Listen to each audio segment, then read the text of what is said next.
Action choreography అనేది మనకు తెలిసి చేసేది ఎట్లా అంటే సినిమా వాళ్ళ దగ్గరనే చేస్తారు. పీటర్ హెయిన్స్ ఉంటాడు, స్టంట్స్ రాజు ఉంటాడు, ఇంకెవరో చాలా మంది ఉన్నారు. యాక్షన్ రామ్ లక్ష్మణ్ గారు ఉన్నారు యాక్షన్ కోరియోగ్రఫీ చేసి. సో వాళ్ళ దగ్గర వెళ్ళి కొనసాగుతూ వస్తారు తప్ప దానికంటూ ఒక సిస్టమేటిక్గా, ఒక డిసిప్లిన్డ్గా, ఒక కోర్స్ ఆఫ్ స్టడీగా చెప్పే ఇన్స్టిట్యూట్ ఎక్కడా లేదు. మీరు బహుశా తెలుసుకుని ఉంటారు, సినిమాల మీద ఆసక్తి ఉన్న ప్రతి ఒక్కరికి అది తెలుస్తుంది. ఇది అందుకని ఇది unique, special and first of it's kind. ఏది కానీ లెర్నింగ్ అనేది 2 టైప్స్లో ఉంటుంది. ఒకటి ఫార్మల్ లెర్నింగ్, ఇంకొకటి ఫంక్షనల్ లెర్నింగ్ అంటారు. ఫార్మల్ లెర్నింగ్ అంటే ఎలా ఉంటుందంటే మనం బడికి పోతాం, పలక తీసుకుంటాం, బలపం తీసుకుంటాం, దిద్దుతాము, అద్దుతాము, చదువుతాము, ఎక్కాలు, మిగతా ఆయన పాటలు చెప్పింది వింటాం. ఇవన్నీ చేసేది ఫార్మల్ లెర్నింగ్ అంటాం. ఇంకొకటేమో ఫంక్షనల్ లెర్నింగ్. ఫంక్షనల్ లెర్నింగ్ అంటే ఎలా ఉంటుందంటే you become a part and parcel the entire thing. దాంట్లో భాగంగా ఉంటూ నువ్వు నేర్చుకుంటావు. అంటే దానికి ఒక స్పెషల్గా థియరీ అంటూ ఉండదు. పని చేస్తూనే నేర్చుకోవడం ఒక పద్ధతి, తెలుసుకొని ఆ తర్వాత పని చేయడానికి కావాల్సిన నాలెడ్జ్ని సేకరించి తర్వాత పని చేయడం అనేది ఒక పద్ధతి. ఈ రెండిట్లో యాక్షన్ కోరియోగ్రఫీకి సంబంధించి ఇండియా మొత్తం మీద ఉన్నది ఏంటంటే ఏ యాక్టర్కైనా కూడా యాక్షన్, మనకు తెలుగు సినిమాలు కానీ బాలీవుడ్ సినిమాలు కానీ మెయిన్ స్ట్రీమ్ కమర్షియల్ సినిమాలలో ఉండే మెయిన్ ఎలిమెంట్ ఏంటంటే యాక్షన్. అది ఫైట్సా, స్టంట్సా, పైనుంచి గాల్లో పడతామా, సోమర్ సాల్ట్ వేస్తామా, కింద పడతామా, ఎలాంటి పట్టినా కూడా ఒక హీరోయిజంని ఎలివేట్ చేయడానికి కావాల్సిన మెయిన్ ఎలిమెంట్ ఏంటూ ఉంటే అది ఖచ్చితంగా యాక్షనే. హీరో అనే క్యారెక్టర్ ఎంత గొప్పోడైనా, ఎంత పెద్దోడైనా, అతను ఫైట్ చేయకపోతే హీరో కాదు అనే ఒక దాంట్లో మనకు సినిమాలు మనల్ని తయారు చేశాయి. జనరల్గా A SP, A IPS officer నిజ జీవితంలో అయితే పోయి రోడ్డు మీద పడి కొట్టాడు, ఎక్కడ మీరు చూడరు కూడా ఎక్కడ. కానీ చార్మినార్ దగ్గర కొట్టినట్టుగా మన సినిమాల్లో కనిపిస్తుంది. ఎస్పీ పరశురామ్ సినిమాలో అయితే ఆయన మొత్తం షెడ్ తిప్పేసి, ఆయన ఐపీఎస్, ఆయన షెడ్ తిప్పేసి వీళ్ళని పట్టుకొని కొట్టుకుంటా తీసుకుంటా వెళ్తుంటాడు, అది అంతుంటుంది. మన సినిమాలో ఈలడేస్తాం దానికి. ఒక డాక్టర్ ఉంటాడు, ఆ డాక్టర్ ఎప్పుడు కూడా ఒక జనంలోకి వెళ్ళిన తర్వాత ఒకరిని కొట్టంగా తిట్టంగా మనం ఎప్పుడు చూడము. కానీ క్రిమినల్ సినిమాలో ఆయన డాక్టర్, ఆయన మొత్తం కొట్టేస్తాడు కూడా. ఎవరు? నాగార్జున. సో ఇట్లా మన నిత్య జీవితంలో జరిగే విషయాలకు ఏమాత్రం సంబంధం లేనివి అయినప్పటికీ మనం సినిమాల్లో మాత్రం ఒప్పుకుంటాం, హీరో చేయాలని కోరుకుంటాం. అలా హీరో చేయాలని కోరుకునే ప్రధాన అంశాలలో యాక్షన్, వీరత్వాన్ని, శూరత్వాన్ని, ధీరత్వాన్ని 100 మందినైనా ఒంటి చేత్తో మట్టి కనిపించగలడు అనే ఒక ఫీలింగ్ని కలిగించాలంటే ఫైటింగ్ చేయాలి. ఇది మస్ట్. అయితే ఈ ఫైటింగ్ అనేది ఒక పెద్ద పరిణామం, అద్భుతమైన పరిణామం వచ్చింది. మొదట్లో జానపద సినిమాల్లో ఫస్ట్ మీరు యాక్షన్ అనేది ఏదైతుందో, ఫస్ట్ యాక్షన్ అనేది ఎక్కడ మొదలైంది? ఇప్పుడు మనం వచ్చిన సమరసింహారెడ్డిలోనో, లేకపోతే చెయ్యి పెట్టగానే రైలు వెనక్కి పోవడంలోనో, సూమోలు లేవడంలోనో, మనిషి ఇట్లా కిందపడి గిర్లగొట్టి కిందపడి పైనపడి ఇట్లా మళ్ళీ లేచి తిరిగి కింద పడడంలోనో, గజనీ సినిమాలు ఇట్లా తన్నగానే ఫస్ట్ టైం గజనీ సినిమా మనుషులు ఎవరైనా తంతే ఓ కర్ర బండ గద పోయినట్టు అక్కడి వరకు పరిగెత్తుతారు, వెళ్తారు. అంటే జర్రన జారుకుంటూ పోతారనే విషయం ఎప్పటికీ తెలియదు. గజనీ సినిమాలో ఫస్ట్ టైం ఆ యాక్షన్ సీక్వెన్స్ చేసింది. సో అట్లా ఇవన్నిటికంటే ముందు ఫస్ట్ అండ్ ఫార్మోస్ట్ ఎక్కడ అంటే యాక్షన్ సీక్వెన్స్లు అంటే ఒక బాణం ఎత్తే ఆ బాణం ఇట్లా చేస్తే అది యాక్షన్ సీక్వెన్స్. అప్పట్లో బ్లాక్ అండ్ వైట్ సినిమాల్లో, జానపద సినిమాలలో ఇంకా యాక్షన్ సీక్వెన్స్ ఏంటంటే వాడు తోటరాముడు ఉంటాడు, కోట దూకిపోవాలి, అక్కడ కత్తి యుద్ధం చేయాలి. ఆ కత్తి యుద్ధమే ఫస్ట్ యాక్షన్ సీక్వెన్స్. ఆ కత్తి యుద్ధంలో కూడా ఎంత మంచి నైపుణ్యాలు ఉంటాయి, చాలా మెలకువలతోని. ఆయన నిలబడే తీరు కానీ, పట్టుకునే విధానం కానీ నైపుణ్యంతో ఉంటాయి. దానికోసం నేర్చుకునే వాళ్ళు కాంతారావు కానీ, ఎన్టీఆర్ కానీ, నాగేశ్వరరావు కానీ, ఇంకా ఆర్ నాగేశ్వరరావు ఇంకో ఆయన ఉండే. సో వారు కానీ, సత్యనారాయణ కానీ, ఎవరైనా కానీ, రాజనాల కానీ, ఎవరైనా కూడా they have to learn that swat fight. అంటే బ్లాక్ అండ్ వైట్ సినిమాలో, జానపద సినిమాల ద్వారానే మొట్టమొదటిసారిగా యాక్షన్ సీక్వెన్సెస్ అని వచ్చినాయి. సోషల్ డ్రామాలలో యాక్షన్ సీక్వెన్సెస్ లేవు. ఎన్టీఆర్ చేసిన కూడా గుండమ్మ కథలు చూడండి, యాక్షన్ ఉండవు, ఫైటింగ్స్ ఏముండవు. పెద్ద మిస్సమ్మ చూడండి, ఫైటింగ్స్ ఏముండవు, ఫ్యామిలీ డ్రామా నడుస్తుంటుంది అంతే. మహా అంటే 2 గుద్దులు గుర్తారు, ఇట్లా పిడిగుద్దుల్లాగా, ఇట్లా పిడిగుద్దులు. ఎన్టీఆర్ మామూలుడు కదా, మాస్ అప్పీలు ఉండే క్యారెక్టర్ కనుక గుండమ్మ కథలో ఒక గుద్దుతే ఒక పిడిగుద్దు అనేది ఉండేది, ఆ పిడిగుద్దును గుర్తారు అంతే, ఇంకేముండదు కదా. అయితే అలాంటి ఒక తొలినాళ్ళ నాటి యాక్షన్ సీక్వెన్సెస్ ఆ తర్వాత ఎన్ని పరిణామాలు చెప్పుకుంటూ వచ్చినాయి. 1970s తర్వాత, ముఖ్యంగా 70s 80s తర్వాత మాస్ హీరోయిజం అనేది వచ్చిన తర్వాత, అడవి రాముడు సినిమాలు, కేడి నెంబర్ 1 సినిమా, జూదగాడు, వేటగాడు, ఆటగాడు, ఇట్లాంటి సినిమాలు వచ్చిన టైంలో ఎన్టీఆర్ బెల్ బాటం ప్యాంట్లు వేసుకొని ఇంత పెద్ద కాలర్లు పెట్టుకొని ఇట్లా కొట్టగానే ఆడు కింద పడాలన్నాడు, కింద పడితే అప్పుడు అది లెక్క. అది జనాలకి బాగా కిక్కిచ్చింది. అరే చూసినా ఎన్టీఆర్ ఇట్లా చెయ్యి ఇట్లా విదిలిస్తే చాలు అంత అద్భుతంగా అందరూ పడిపోతున్నారంటే హీరో, ఆయన హీరోయిజం అనేది అక్కడ మొదలైంది. అంటే జనాలకి ఏంటంటే నమ్మించాలి, ఏదో లార్జర్ దాన్ లైఫే సినిమా కదా. Main stream mass commercial masala సినిమాల్లో కావాల్సిన one of the masala is action. మరి యాక్షన్ని చేయాలంటే ఏం చేయాలంటే ఇవన్నీ చేసుకుంటూ వచ్చారు. ఆ పడడం ఎన్ని పడడాలకు వచ్చిందంటే ఇప్పుడు రకరకాల పడడాలు, విచిత్రమైన పడడాలు. ఇప్పుడు ఎంతవరకు వచ్చిందంటే వైర్ వర్క్ తో సహా. అంటే ఇంతకుముందు అట్లా పాపం వాళ్ళు దూకేటోళ్ళు, స్టంట్స్ చేసేటోళ్ళు, అంటే దూకేటోళ్ళు, పడేటోళ్ళు అంతే, స్టంట్స్ మెన్ తప్ప వాళ్ళకి వైర్ వర్క్ లేవు మొదట్లో. దానివల్ల నష్టాలు జరిగేవి, కష్టాలు జరిగేవి, మొత్తం తిరిగి పడిపోయేది. ఆఖరికి మనకు పెద్ద తెలుసు, స్టంట్ సీక్వెన్స్ లో భారతదేశం మొత్తం మీద సంచలనం కలిగించిన సంఘటన కూలీ సినిమా సంఘటన. కూలీ అనే సినిమా తీస్తున్నప్పుడు అమితాబ్ బచ్చన్ దాంట్లో రైల్వే కూలీ క్యారెక్టర్ చేస్తున్నప్పుడు రైల్వే స్టేషన్ లో ఒక ఫైట్ సన్నివేశం, ఆ ఫైట్ సన్నివేశం చేస్తున్నప్పుడు ఇలా కొట్టేసరికి ఆయన కాస్త వీళ్ళు అనుకున్నంత దానికంటే కొంచెం ఒక అంచనా ఉంటుంది కదా, వీళ్ళు ఈ వేగంతో రావాలి, ఇన్ని అడుగులు వేయాలి, ఇన్ని అడుగులు వేసి ఇలా కొట్టాలన్నప్పుడు ఆ కొట్టడం కాస్త వాడు కొంచెం వెనక్కి వెళ్ళిపోయాడు. ముందు ఈయన రావడానికంటే ముందే అతను ముందుకు వెళ్ళిపోయేసరికి ఈయనకు బ్యాలెన్స్ ఆగక పడిపోయేసరికి అది కాస్త పోయి ఎక్కడ తాకిందో ఒక ఐరన్ రాడ్ ఏదో లాంటిది ఉంటే ఇక్కడ రిబ్స్ కి తాకింది. ఎవరు? అమితాబ్ బచ్చన్. వెంటనే హాస్పిటలైజ్ అయిపోయింది. ఆ తర్వాత పెద్ద సంచలనం మనందరికీ తెలుసు, అందరూ ప్రార్థనలు చేశారు ఆయన బతకాలని. ఆ ప్రార్థనలు ఫలించి ఇప్పటికీ దాదాపు ఆ సంఘటన జరిగి 30 ఏళ్ళైనా కూడా మంచి హాయి ఉన్నాడు. ఆయన దాదాసాహెబ్ ఫాల్కే అవార్డు పొందిండు. ఇండియన్ సినిమాకి ఒక కేర్ ఆఫ్ అడ్రస్ గా నిలిచిన వెటరన్ సూపర్ స్టార్ గా అమితాబ్ బచ్చన్ ఉన్నాడు. ఇక ఇప్పటికీ అల్లు అర్జున్ మొన్నటి వరకు కూడా పుష్ప సినిమాలో సన్నివేశాలు, యాక్షన్ సన్నివేశాలు చేస్తుంటే కాలు చీల మండలు విరిగినాయి, ఆ కాలు విరిగినాయి అనేది కూడా మనం చూస్తుంటాం. ఇప్పుడు బెడ్ రెస్ట్ ఉన్నాడు. రెస్ట్ తర్వాత మళ్ళీ సినిమా షూటింగ్ మళ్ళీ ప్రారంభం అవుతుంది. సో ఇట్లా ప్రతి హీరోగా తెర మీద కావాలంటే mainstream commercial mass masala entertaining సినిమాల్లో action sequences, stunts, action choreography has become an integral part. అయితే మరి ఇంత బాగానే ఉంది, హీరోయిజం ని ఎలివేట్ చేయడానికి కావాల్సిన యాక్షన్ సీక్వెన్స్ చేస్తున్నప్పుడు మరి యాక్షన్ సీక్వెన్స్ చేసే వాళ్ళకి ఎవరన్నా ఎట్లా చెప్తున్నారు, ఎట్లా నేర్చుకుంటున్నారు, ఏం చేస్తున్నారు వీళ్ళంతా, అవి ఎక్కడ నేర్చుకుంటున్నారు, ఈ జిమ్నాస్టిక్స్ ఇవన్నీ ఎక్కడ నేర్చుకుంటున్నారు అంటే ఫార్మల్ ఇన్స్టిట్యూట్స్ అంటూ లేవు. కాకపోతే హీరోలు నేర్చుకునే యాక్టర్స్ ఇన్స్టిట్యూట్స్ ఉంటాయి కదా, యాక్టర్స్ ఇన్స్టిట్యూట్స్ లోనే గుర్రం నడపడం ఎలా, తర్వాత బాక్సింగ్, ఫిజికల్ ఫిట్నెస్, తర్వాత జిమ్నాస్టిక్స్ కి సంబంధించిన సోమర్సాల్ట్ వేయడం, ఇవన్నీ కూడా దాంట్లో నేర్పిస్తున్నారు, యాక్టర్స్ కోర్సులో నేర్పిస్తున్నారు తప్ప ఎక్స్క్లూజివ్ గా ఇది యాక్టర్, ఇది కోరియోగ్రఫీ, పర్టికులర్లీ యాక్షన్ కోరియోగ్రఫీ అని మాత్రం ఎక్కడ నేర్పించట్లేదు. సో అయితే అలాంటి ఒక పెద్ద సబ్జెక్టు ఇప్పుడు నేను చెప్పింది ఎంత, ఒక దాదాపు 93 సంవత్సరాల మొత్తం ప్రస్థానం లెక్కేస్తే మీకు యాక్షన్ కోరియోగ్రఫీ, స్టంట్ కోరియోగ్రఫీ అవుతుంది. హీరోకి ఇంత ఎలివేషన్ రావడానికి ప్రధాన కారణమే స్టంట్స్ లేకపోతే హీరో మామూలుడే కదా, నడుచుకుంటూ పోవాల్సిందే కదా. లేకపోతే నీకు స్టైల్స్ ఎక్కడిది, పోజులు ఎక్కడిది, కెమెరాల యాంగిల్స్ ఎక్కడిది, నువ్వు స్టంట్ కనుక చేయకపోతే కెమెరాల యాంగిల్స్ ఎక్కడిది, మామూలుగా నడచడానికి ఎన్ని రకాలుగా చూపిస్తావు, డ్రోన్ షాట్ చూపిస్తావు, 360 degrees లో ట్రయల్ షాట్ చూపిస్తావు, లేకపోతే కింద నుంచి టిల్ట్ అప్ టిల్ట్ డౌన్ చూపిస్తావు, ఇంతే.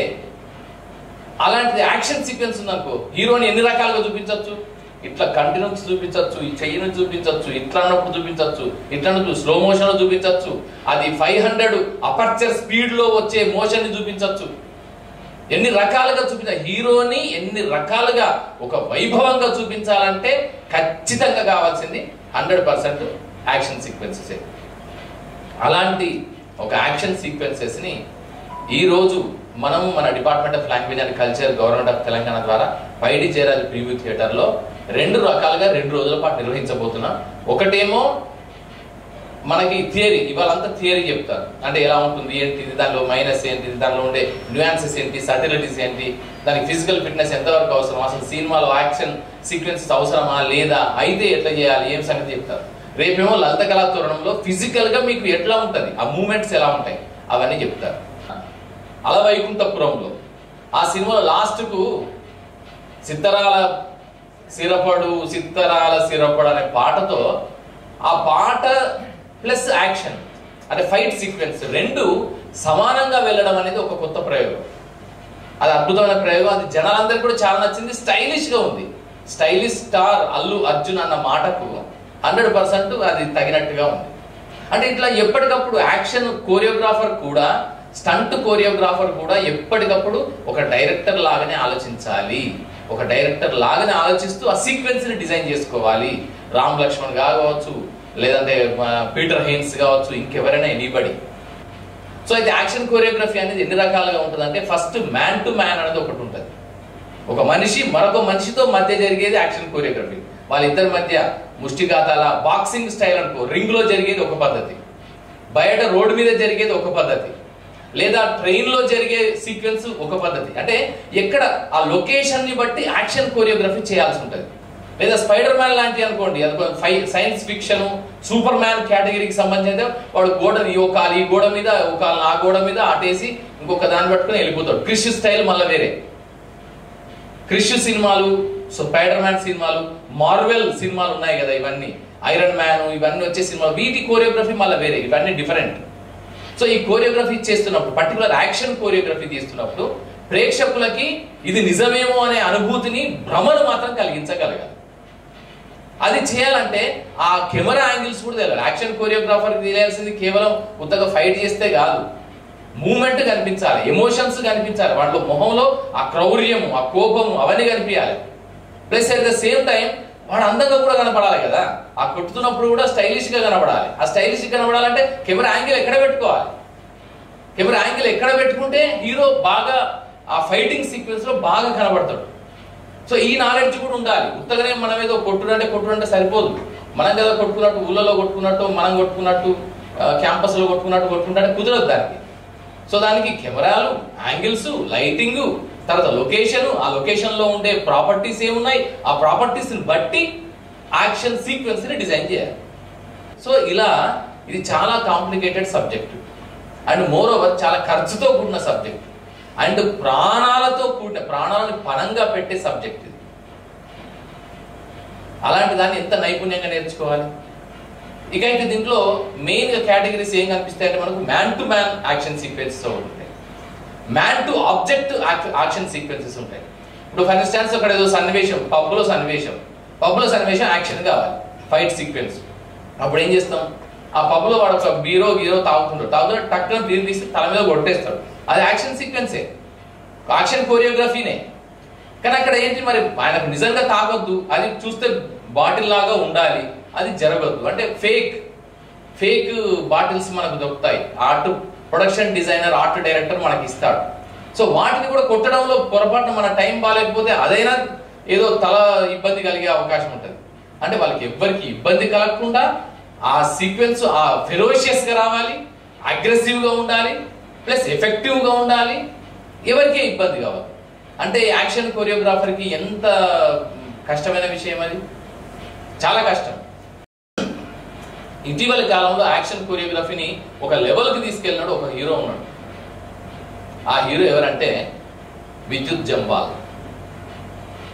మన క్రాక్ అనే సినిమా చూడండి, అంతకుముందు ఆయన జంగిల్ సినిమా చూడండి, ఇంకా ఏ సినిమాని తీసుకొని ఎన్ని సినిమా, ఆ హీరో కావాల్సింది ఏంటంటే కంపల్సరీ ఫిజిక్ మంచిగా ఉండాలి, మామూలుగా ఉండదు. ఇంతకుముందు ఒకప్పుడు అలాంటి మంచి చిజిల్డ్ బాడీని, 6 ప్యాక్ బాడీని మనం ఎక్కడో హాలీవుడ్ సినిమాల్లో చూసేవాళ్ళం. జేమ్స్ వాళ్ళందరూ కూడా, Sylvester Stallone, Arnold Schwarzenegger, Van Damme, Jean Claude Van Damme, వాళ్ళ దగ్గర డబుల్ ఇంపాక్ట్ వాళ్ళ దగ్గర చూసేవాళ్ళం. కానీ ఇప్పుడు ఎట్లయిపోయిందంటే, thanks to Shahrukh Khan and thanks to Shekhar Suman, Shekhar Suman six pack అనేది భారతదేశంలో హీరోల పరంగా మొట్టమొదటిగా ప్రారంభించింది ఆయనే. అట్ ద ఏజ్ ఆఫ్ 50లో 50 వాడు కూడా సిక్స్ ప్యాక్ చేయొచ్చు అని ఫస్ట్ నమ్మకాన్ని కలిగించింది శేఖర్ సుమన్. కామెడియన్ గా అది చేసుకుంటాడు, బట్ ఏంటంటే ఆయన చేశాడు. ఆ తర్వాత షారుఖ్ ఖాన్ ఓం శాంతి ఓం చేయడం, తన దేశముదురులో అల్లు అర్జున్ చేయడం. సో వీటన్నిటితో హృతిక్ రోషన్ అయితే ఆయన కొత్త గ్రీక్ గాడ్, ఈ himself a wonderful Greek God, sculpted body ఆయన అంతా. సో ఇట్లా వీళ్ళందరూ యంగ్ తరంగు కొత్త వాళ్ళు. టైగర్ ష్రాఫ్ మన వార్ సినిమా చూస్తే అసలు యాక్షన్ సీక్వెన్సెస్ ఎట్లుంటాయో మనకు అర్థమవుతుంది, అంటే ఎంత కష్టం ఉంటుంది అనేది. అలాగే జవాన్ సినిమా చూసినా, పఠాన్ సినిమా చూసినా, ఇవన్నీ కూడా these are all the things. So ఇలాంటిది అంటే ఇప్పుడు లేటెస్ట్ టెక్నాలజీస్ వచ్చిన తర్వాత, particularly green matte technology, blue matte technology వచ్చిన తర్వాత ఒక కోరియోగ్రాఫర్కి, యాక్షన్ కోరియోగ్రాఫర్కి కేవలం ఫైట్స్ డబ్బులు గుద్దుతే మాత్రమే సరిపోదు. ఇప్పుడు ఆయన కావాల్సింది ఏంటంటే అదనంగా ఈ టెక్నాలజీ కూడా తెలిసి ఉండాలి. న్యూ టెక్నాలజీ, సిజిఐ టెక్నాలజీ, ఇప్పుడు ఆర్టిఫిషియల్ ఇంటెలిజెన్స్ రాబోతున్నది. ఇప్పుడు వచ్చింది, ఇంకా దీంట్లోకి ఇంకా యాక్షన్ సీక్వెన్సెస్ లోకి రాలేదు, రాబోతున్నప్పుడు దాన్ని ఏ విధంగా ఇప్పుడు మనం అడాప్ట్ చేసుకోవాలి, యాక్షన్ సీక్వెన్సెస్ ని మరింత ఎఫెక్టివ్ గా చేయడానికి మనం టెక్నాలజీని ఏ విధంగా దోహదపడుతుంది, మనకెట్లా సపోర్ట్ అవుతుంది అని కూడా ఇప్పుడు తెలుసుకోవాల్సిన అవసరం ఉంది. సో వీటన్నిటి నేపథ్యంలో యాక్షన్ కోరియోగ్రఫీ మీద 2 days వర్క్ షాప్ ని department of language and culture, government of Telangana is launching today with the wonderful patronage and design. Action choreography పైన ట్రైనర్ గా ఇప్పుడు దీన్ని మొత్తం డిజైన్ చేసింది చంద్రశేఖర్ రాథోడ్. తను స్వతహాగా మార్షల్ ఆర్టిస్ట్, కరాటేలో మంచి బ్లాక్ బెల్ట్ ఉంది, తర్వాత మిగతా మార్షల్ ఆర్ట్స్ లో, మిక్స్డ్ మార్షల్ ఆర్ట్స్ లో కూడా ఎక్సలెంట్ నైపుణ్యం ఉంది. తనే స్వతహాగా సినిమా మీద ప్రేమ కొద్దీ ఓ సినిమా తీశాడు, గ్యాంగ్స్టర్ అనే సినిమా కూడా తీశాడు. దానికి కథ, స్క్రీన్ ప్లే, దర్శకత్వం, ఎడిటింగ్ అండ్ హీరో కూడా అందులోనే ఆయనే చేశాడు. అందులో ఆయన చేసిన కంపోజ్ చేసిన యాక్షన్ సీక్వెన్సెస్ మీరు చూస్తే మీరు ఆశ్చర్యపోతారు. అద్భుతంగా చేశాడు. అంటే అతి తక్కువ ఖర్చులో ఎంత అద్భుతంగా యాక్షన్ సీక్వెన్సెస్ చేయొచ్చు అని చెప్పడానికి ఆయన సినిమానే ఒక ఎగ్జాంపుల్. సో అందుకే what we thought of our selves is that it is better to entrust this entire work of conducting workshop on action choreography with the experience, knowledge of Chandrashekhar Rathod. అందుకే చంద్రశేఖర్ రాథోడ్ నేనే అడిగాను, అయ్యా నువ్వు యాక్షన్ కోరియోగ్రఫీ మీద workshop చేయి, ఇంతవరకు ఎవరు చేయలేదు. 2 రోజులు అసలు దీన్ని చేయాలంటే దాదాపు 2 రోజులు సరిపోదు, 200 రోజులైనా సరిపోదు. కానీ మనం దాన్ని ఏదో సాధ్యంతో పరిచయం చేద్దాం. At least we try our level best to introduce the nuances, the subtleties, the skills and the importance of action choreography in a film making. అది చెప్దామనే ఆలోచనతో ఇది ఏర్పాటు చేయడం జరిగింది. సో ఇక మీ వచ్చేసిన మీ అందరికీ కూడా మరొకసారి స్వాగతం పలుకుతూ చంద్రశేఖర్ రాథోడ్ కి ఒక్కసారి we must give a huge round of applause for taking this initiative to make you understand the skills and the ins and outs of action choreography. అలాగే మాకు గర్వకారణం ఏంటంటే and Ravindra Bharathi and department of language and culture and Paidi Jayaraj preview theatre కి ఒక honour and ఒక respect, ఒక pride moment ఏంటంటే, proud moment ఏంటంటే he is the proud product of Ravindra Bharathi. మనం ఇక్కడ చేసిన మల్టీలింగ్వల్ థియేటర్ వర్క్ షాప్స్ ద్వారా ట్రైన్ అయ్యి వచ్చిన ఆర్టిస్ట్. తను యాక్షన్ అనేది తనకు ఇంట్రెస్ట్, ఇక్కడ ట్రైన్ అయ్యాడు. దానికి ట్రైనింగ్ ఇచ్చింది ఎవరంటే సతీష్ అడ్లా, ద గురు. ఆయన ట్రైనింగ్ ఇచ్చాడు. సో ఆయన ట్రైనింగ్ లో ఇప్పటి వరకు దాదాపు 12 మంది కొత్త హీరోలు వాళ్ళ కళను నిర్వర్తించుకున్నారు, హీరోలుగా సినిమాలు తీశారు. సరే, విడుదల అవ్వడం అనేది జరుగుతుంటుంది ప్రాసెస్. అది 12 రిలీజ్ అయినాయి. 13వ సినిమా తనది రిలీజింగ్ కి సన్నద్ధమై ఉంది, గ్యాంగ్స్టర్ సినిమా. మీరు ప్రోమోస్ చూసినా, పోస్టర్ చూసినా అదిరిపోతారు. చాలా అద్భుతంగా తనే సొంతంగా చేసుకున్నాడు చంద్రశేఖర్ రాథోడ్. సో ఆయనకి, అలాగే సతీష్ కి అండ్ గిరి, తమ్ముడు గిరి, తను కూడా ఎప్పటికీ నేర్చుకుంటూ ఉంటాడు. ఎప్పటికప్పుడు ఏదో జిమ్నాస్టిక్స్ అదో ఏదో నేర్చుకుంటాడు. మంచి నటుడు, దర్శకుడు కూడా, తను మంచి దర్శకుడు. అలాగే ఆషిక్ అయితే conventional style of action sequences బాగా చేస్తున్నాడు. స్వర్ణ అని ఉంది అమ్మాయి, ఆ అమ్మాయి కట్టెసాము నేర్చుకొని, కత్తిసాము నేర్చుకొని అక్కడ డాక్టర్ ఆకుల శ్రీధర్ దగ్గర నేర్చుకొని, అదే మన రవీంద్ర భారతిలోనే జరిగిన వర్క్ షాప్ దాదాపు 40 days 60 days లో నేర్చుకొని తర్వాత వేరు ప్రాంతాలలో స్కూల్స్కి వెళ్ళి ఆత్మరక్షణ గురించి, కట్టెసాము గురించి నేర్పిస్తూ వస్తున్నారు. ఆషిక్ కూడా దాంట్లో అద్భుతంగా క్రియాశీలమైన పాత్ర పోషిస్తున్నాడు. తను కూడా యాక్షన్ సీక్వెన్స్ లో ఉన్నాడు. తను చేస్తే, మీరు కట్టెసాము చేస్తే మీరు ఆశ్చర్యపోతారు. ఆషిక్ చేస్తే అంత ఎక్సలెంట్ గా పెర్ఫామ్ చేస్తారు. సో అలాంటి వీరందరి సమక్షంలో ఈ వర్క్షాప్ని ప్రారంభించడం సంతోషంగా భావిస్తున్నా. ఇక లాస్ట్లో ఒక విషయం చెప్తాను. ఇప్పుడు యాక్షన్ సీక్వెన్సెస్కి 70s 80sలో ఉండే యాక్షన్ సీక్వెన్సెస్కి ఒక చిన్న గమ్మత్తైన విషయం చెప్తాను. ఇప్పుడు ఇట్లా కొడితే మనకి ఏం సౌండ్ రాదు ఇప్పటి సినిమాల్లో, కానీ వన్స్ అపాన్ అ టైం సినిమాలో అట్లా కొడితేనంటే బిషుమ్ అని వచ్చేది. డిషుమ్ అనే సౌండ్ అంటే జనరల్గా అన్ని మ్యూజిక్ చేస్తారు కదా, అన్ని మ్యూజిక్ చేస్తారు. అయితే ఆ బిషుమ్ అనేటోళ్ళు కొంతమంది కోరస్ ఉండేటోళ్ళు, అది బిషుమ్ మనుషులు అనేదే తప్ప సౌండ్ క్రియేట్ చేసేది కాదు. వాళ్ళు కొంతమంది కోరస్ చెప్పేవాళ్ళు, డబ్బింగ్ చెప్పేవాళ్ళు. ఆ డబ్బింగ్ థియేటర్లో ఇట్లా హీరో ఎన్టీఆర్ ఇట్లా గుద్దగానే ఇట్లా డిజుమ్ అనేటోళ్ళు. వేటగాడు సినిమాలో ఇట్లా పైకి వెళ్ళి గుట్ట అంటున్నా, బంగ్లా ఎక్కి బంగ్లా నుంచి ఉన్నప్పుడు వాడు మాస్క్ పెట్టుకొని వస్తే అట్లా కొట్టేస్తాడు. కొట్టేయగానే ఇట్లా వాడు కింద పడుతున్నప్పుడు ఇట్లా తాకినప్పుడు చెయ్యి తాకిన ఆ ఎఫెక్ట్ని డిషుమ్ అనేటోళ్ళు. అంటే అని మనుషులు నోటుతోనే అనేటోళ్ళు. So those were the times. అంటే చూడండి, మనకి ఇప్పుడు నవ్వు అనిపిస్తుంది, చాలా విచిత్రంగా అనిపిస్తుంది, కానీ అది జరిగింది అలా. అంటే దాని ఎఫెక్ట్ రావడం కోసమని సౌండ్ని కూడా యాడ్ చేశారు అని చెప్పడం. అంటే దాని ఒక యాక్షన్ సీక్వెన్స్ ఉత్తగా చూస్తే సరిపోదు, దానికి సౌండ్ డిజైన్ కూడా యాడ్ అయితేనే దానికి ఒక బ్యూటీ వస్తుంది, ఆ ఎఫెక్ట్ వస్తుంది, మా ప్రేక్షకుడికి అనుభూతి కలుగుతుంది. సో ఇలాంటి నేపథ్యంలో ఇవన్నీ 2 days మీకు నేర్పిస్తారు. మంచి ట్రైనర్స్ కూడా వస్తారు, నేర్చుకుంటారని ఆశిస్తూ అందరికీ శుభాకాంక్షలు. All the best. Memorable movement, all 3 from 2017.